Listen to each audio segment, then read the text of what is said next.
तस्वीर में एक मच्छर है, यानी वो मेंढक उस मच्छर को खाना चाहता है।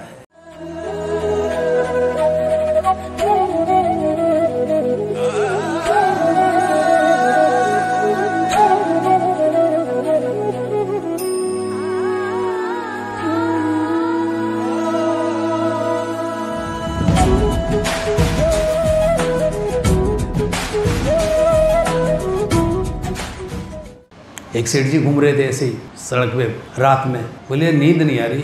बोले मेरे पास मकान भी है, दुकान भी है, पैसा भी है, नौकर भी है, सब कुछ तो है, फिर मैं हमेशा क्यों इस पैसे के चक्कर में दिन रात परेशान रहता हूँ?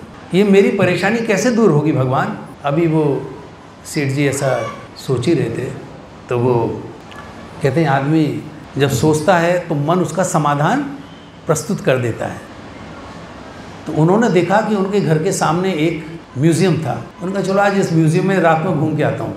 म्यूज़ियम बंद होने वाला था, बोले भाई म्यूज़ियम में जा सकता हूँ? उन्होंने कहा हाँ सेठ जी, आपके लिए क्या मनाही है। सेठ जी म्यूज़ियम में गए, सामने देखा तो सामने एक बहुत बड़ी तस्वीर लगी हुई थी, और उस तस्वीर में क्या था प्रभु जी?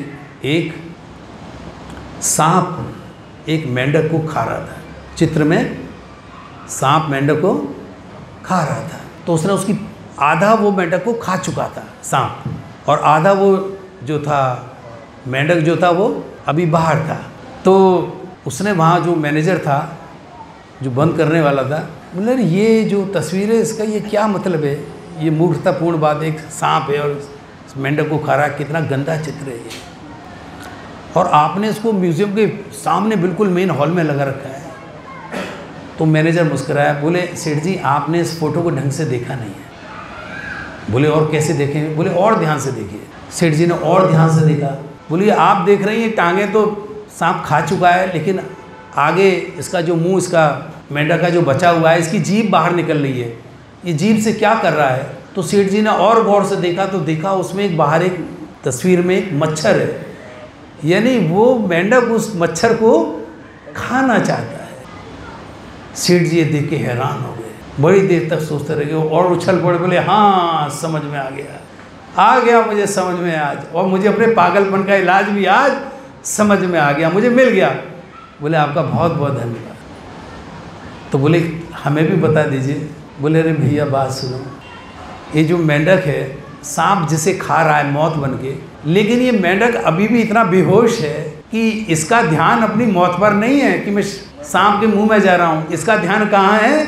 मच्छर के ऊपर है, ये उस मच्छर को खाना चाहता है। तो बोले यही तो मेरा हाल है, मैं इतना बूढ़ा हो गया हूँ, कल ही मेरी डेथ हो सकती है, अभी मैं मर सकता हूँ, लेकिन मेरा ध्यान कहाँ है?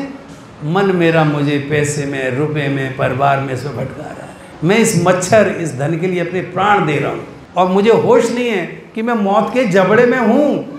अभी हो सकता है रात में सुबह भगवान के दर्शन, ये संसार का मुँह न देख पाऊँ, ठाकुर जी मुझे अभी उठा दें।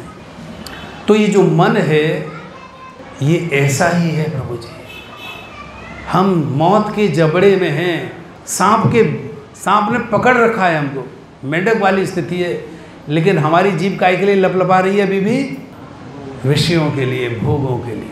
अभी भी ये कर दूं मैं, बस थोड़ा सा ये और काम मेरा हो जाए, फिर ठाकुर जी मुझे उठा लेना।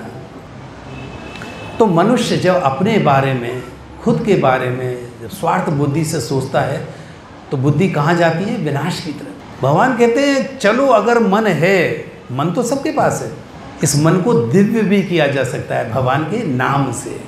और जिस दिन तुम भगवान का नाम लोगे, मन निर्मल होना शुरू हो जाएगा, तो फिर तुम अपने बारे में नहीं सोचोगे। किसके बारे में सोचोगे? संसार के बारे में, कि ये भी कष्ट पा रहे हैं। प्रहलाद ने कहा भगवान से, भगवान विष्णु ने कहा कि प्रहलाद अब तो तुम्हें इतना अच्छा संसार का सबसे बड़ा राज्य मिल गया, तुम्हारे से बड़ा कोई नहीं, अब तुम क्यों दुखी हो? बोले महाराज मैं दुखी उन लोगों के लिए हैं जो आपके बारे में जानते नहीं हैं, जो आपके बारे में जानते नहीं हैं। उनकी हालत उसी मेंढक जैसी है, उन्हें ये नहीं पता मौत कब उन्हें उठा के महाराज ले जाएगी आपकी, और वो इस संसार में ऐसी ऐसी योजनाएं बना रहे हैं कि जैसे इनका कभी अंत ही नहीं होगा। पोता खिलाऊंगा, पड़पोता खिलाऊंगा, मकान मंगाऊंगा, दुकान बनाऊंगा, इतना और कमा लूँगी। तो बोले संसार का हर प्राणी इसी मूर्खता में लगा हुआ है, और उसे पता नहीं है कि जीवन मिला किस लिए था। भगवान कहते हैं मैंने इस जीवन का तुम्हारा एक ही उद्देश्य था, इसीलिए तुम्हें मनुष्य की दे दी थी कि तुम मेरा नाम लेके अपने घर वापस आ सको, लेकिन तुम यहाँ मच्छर पकड़ने में अपना पूरा जीवन बर्बाद कर रहे हो। हरे कृष्णा कृष्णा कृष्णा हरे हरे, हरे राम हरे राम हरे राम हरे हरे।